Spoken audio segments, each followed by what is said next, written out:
जिंदगी में कम से कम एक बार तो सभी प्यार करते हैं। ये एक मुआरिफ जुमला है जिसकी सच्चाई से मुझे कोई बहस नहीं, मगर मैं सोचती हूँ कि एक जुमला ऐसा भी है जो 100% सच है, लेकिन उसे जबान पर लाते हुए सभी घबराते हैं। शायद इसलिए कि ये जुमला एतराफ है गलतियों और कुताहियों का।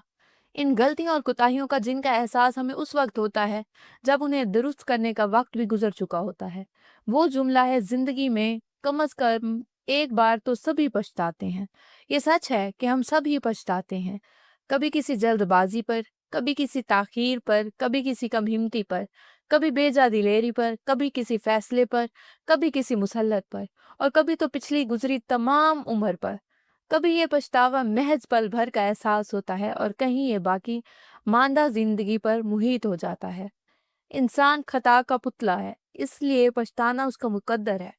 जो कभी नहीं पछताते वो या तो बदनसीब हैं जिन्हें शऊर की वो जरा सी गहराई भी मुयसर नहीं जो चिल्लू भर पानी में होती है, या फिर वो खुश नसीब हैं जिन्हें तवाज़न हासिल है। और तवाज़न कायम रखना आसान नहीं। अगर आसान होता तो कोई कभी पुल सिरात से गुजारा न जाता। इस ख्याल को बयान करने के लिए मैंने इश्क का सहारा इसलिए लिया कि इश्क हकीकी हो या मजाजी, यकतलफ नूरमा होने वाली तब्दीलियों से मशरूत है। इस सरकश जज्बे के पांव जहां पड़ जाएं वहां चीजों का अपनी जगह से सरकना लाजिम है। अगर यूं ना हो तो जान ले वो इश्क नहीं, कुछ और ही है। और हर से अपनी जगह से हट जाना कयामत की निशानी है, क्योंकि जब एक सिस्टम में मौजूद चीजें अचानक अपनी जगह छोड़ दें तो टकराव अनअवॉइडेबल होगा, मतलब तबाही यकीनी है। कड़े तवाज़न के सिवा कोई चीज़ टकराव को रोक नहीं सकती, यानी एक ठहरा हुआ वजूद मुस्तरिब हो जाए, मगर उस एहतियात से कि उसका इज़्तिराब इर्द-गिर्द की चीज़ों के इज़्तिराब में खलल ना डाले।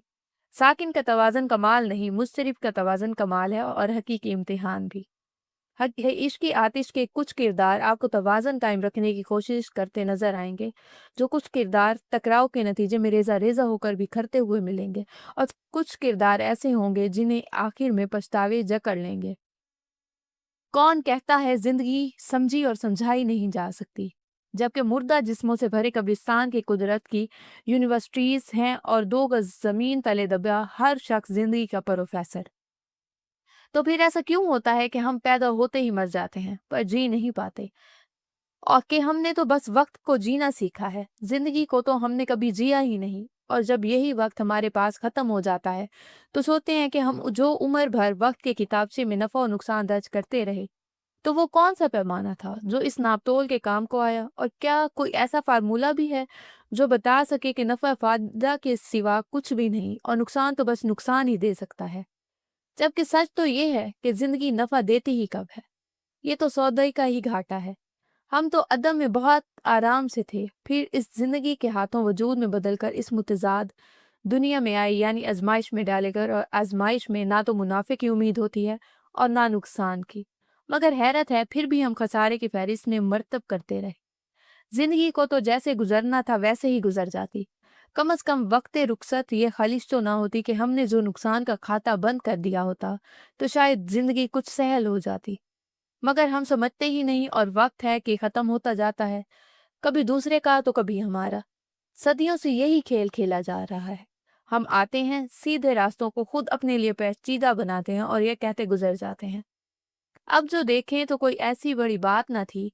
ये शबो रोज मादा और साल का पुरबीच सफर कदरे आसान भी हो सकता था। हम जरा ध्यान से चलते तो वो घर जिसके दरो बाम पे वीरानी है, जिसके हर ताक पे रखी हुई हैरानी है, जिसकी हर सुबह में शामों की परेशानी है, उसमें हम चैन से आबाद भी हो सकते थे। अब जो देखें तो बहुत साफ नजर आते हैं, सारे मंजर भी पस मंजर भी। लेकिन इस देर ख्याली का सिला क्या होगा? वो जो होना था हुआ, हो भी चुका। लाइनें कटती रही लफ्ज बदलने के सबब। हासिले उम्र यही चंद अधूरे खाके, कोई तस्वीर मुकम्मल ना होने पाई। वो हाथ में बुके पकड़े अजनबी चेहरों के दरमियान किसी शनासा चेहरे को ढूंढ रही थी कि किसी ने उसका नाम पुकारा, तानिया। वो मुड़ी और आवाज की सद देकर जोश से हाथ हिलाया।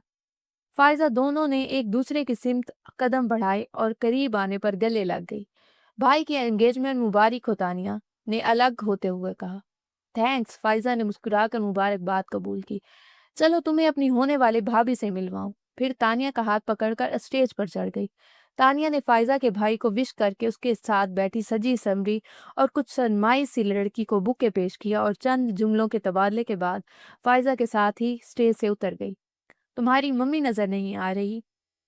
अभी तो यही थी, फाइजा ने इधर उधर नजरें दौड़ाते हुए कहा, फिर तानिया को लिए आगे बढ़ गई। सुनो, तानिया ने उसे मुखातिब किया, जो चलते चलते रुककर मेहमानों से हाल अहवाल भी दरियाफ्त करती जा रही थी। फाइजा ने उसकी तरफ देखकर कहा। वो नहीं आया? कौन? किसकी बात कर रही हो? वो मुस्कुराहट दबाकर अनजान बनते हुए बोली। तुम्हारे कजन की, तानिया ने संजीदगी से कहा। फाइजा मुस्तकिल शरारत के मूड में थी। मेरे तो सभी कजन यहाँ हैं। फाइजा की लापरवाही अरूज पर थी। मैं शायान का पूछ रही हूँ। बिल आखिर तानिया ने चिढ़कर कहा।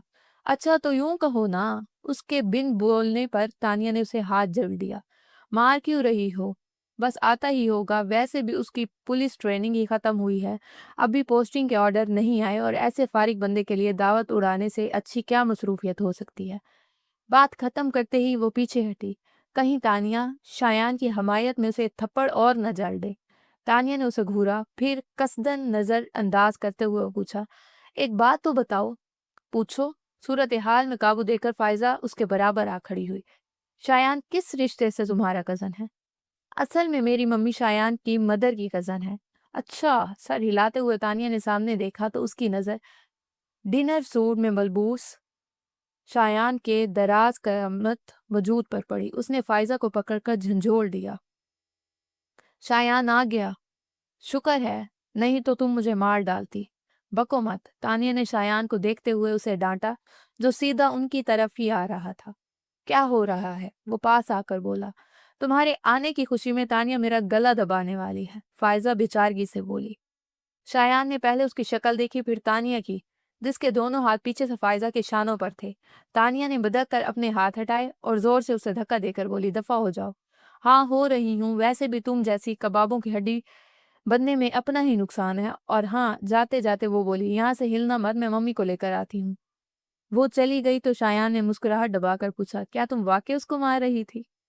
बेकार की बातें मत करो, तानिया बुरा मनाकर बोली। तुम्हें नहीं पता उसे एक्टिंग करने का कितना शौक है। तानिया कुछ पल की खामोशी के बाद शायान ने उसे पुकारा तो वो सर उठाकर उसे देखने लगी। एक बात कहूँ? कहो। शोल्डर कट बालों को चेहरे से हटाकर वो संजीदगी से उसकी तरफ मुतवज्जा होकर बोली, तो वो धीरे से मुस्कुराकर बोला, पहली बार तुम्हें यूं सजे सवरे रूप में देख रहा हूँ, अच्छी लग रही हो। वो पजल हो गई। वाकई? वो हमेशा बहुत सादे सहूलिये में रहा करती थी, अपनी तरफ से खासी लापरवाह, लेकिन आज खिलाफे मामूल हल्की एम्ब्रॉयडरी के शिफॉन के शलवार कमीज में दुपट्टा कंधों पर डाले, हल्के मेकअप के साथ मैचिंग ज्वेलरी पहने काफी मुख्तलिफ लग रही थी। और वो आज बाल भी बैंड की कैद से आजाद शानों पर लहरा रहे थे। शायान के इस कदरे डायरेक्ट जुमले पर हालांकि वो बस एक पल को ही गड़बड़ाई थी, फिर भी महफूज सी हंसी हंसकर तानिया ने खुफगी से उसकी सिमत देखा। क्या यही कहना था? वो फौरन बोली। नहीं, कहना तो कुछ और है, पर सोचा तुम्हारी थोड़ी सी तारीफ कर दूं। सुना है लड़कियों को अपनी तारीफ बहुत अच्छी लगती है, फिर उनसे जो भी कहा जाए वो फौरन मान जाती हैं। तुम क्या मनवाना चाहते हो? शायान की बात से कयास लगाकर उसने अबरू अचका कर पूछा। कुछ भी कहने से पहले वो कुछ पल चुप रहा, जैसे अल्फाज तरतीब दे रहा हो, फिर धीरे धीरे से बोलने लगा। तानिया, मैं नहीं जानता मैंने कब इस तरह से सोचना शुरू किया, मगर ये बात मेरे दिल में बहुत अरसे से थी। बस कभी कहा नहीं, सोचा मुनासिब वक्त आने पर तुमसे कहूंगा। कुछ लम्हे खामोशी से सिरक गए। वक्त पता नहीं मुनासिब है या नहीं, मगर मैं अब और इंतजार नहीं कर सकता। अपनी बात के आखिर में उसने तानिया की तरफ देखा, जो एक टक कर उसे देख ही रही थी। शायान का गंभीर लहजा, सहर जर्दा अल्फाज और आंखों का बालहानापन, तानिया को लगा शायान आज वो सब कह देगा जिसे सुनने की ख्वाहिश 3 साल से उसके दिल में थी। तानिया, मैं तुमसे एक्सक्यूज मी प्लीज। फाइजा की तेज आवाज से तिलस्म टूट गया और दोनों चौंक कर उसकी तरफ मुड़े, जो कदरे भारी जिसामत वाले मगर ग्रेसफुल मर्द का हाथ पकड़े उनकी तरफ आती दूर से ही चिल्लाई थी। मम्मी तो बिजी हैं, मगर देखो मैं पापा को ले आई हूँ। वो बोलते हुए उनके पास आकर रुकी, फिर तारुफ कराने लगी। तानिया, इनसे मिलो, ये मेरे पापा हैं। फिर तानिया की तरफ इशारा करते हुए कहा।